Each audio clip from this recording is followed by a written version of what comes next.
জানো তো বন্ধুরা, যখন ছোট ছিলাম তখন বড়রা বলতো যে সরস্বতী পুজোর আগে কুল খেলে নাকি সরস্বতী ঠাকুর ফেল করে দেয়, তাই ভয়ে কোনোদিন সরস্বতী পুজোর আগে কুল খাওয়া হয়নি।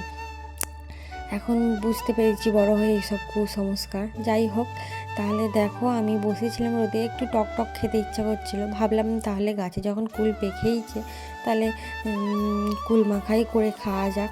দেখো তাই ঝটপট চলে গেলাম ছাদে। আমাদের ছাদেতেই প্রচুর কুল গাছটা ছাদেতেই পুরো কুলে বিছিয়ে হয়েছে, তাই ওখান থেকে চটপট গিয়ে যেগুলো পেকেছে কুলগুলো আমি তুলে নিয়ে চলে এলাম। তারপর বাড়িতে দেখলাম ধনেপাতা নেই, সেই জন্য আমি ঝটপট চলে গেলাম, আমাদের ধনেপাতা গাছও ছিল, ধনেপাতা তুলে নিয়ে চলে এলাম।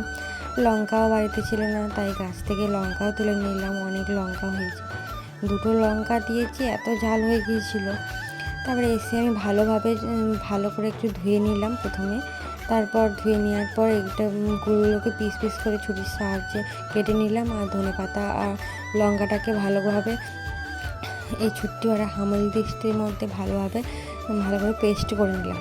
নিয়ে কুলটাও একটা প্লেটের মধ্যে তুলে নিলাম, পেস্টটা দিয়ে দিলাম, একটু বিট লবণ দিলাম, তারপরে একটু সস দিলাম। এরপর আমি একটু কাসুন্দি দিলাম একটুখানি, আর একটু বাড়িতে চাট মশলা ছিল, চাট মশলাটা দিলে বেশ ভালো লাগে খেতে, তাই একটু চাট মশলাটা দিয়ে ভালোভাবে মেখে নিলাম।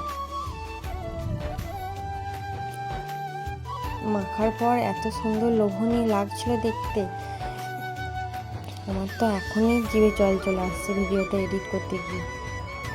দাঁড়াও তোমাদের তাহলে টেস্ট করে দেখাই যে কেমন হয়েছে।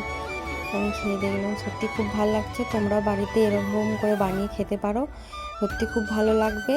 আর যদি ভিডিও ভালো লাগে লাইক কমেন্ট শেয়ার করে দিও।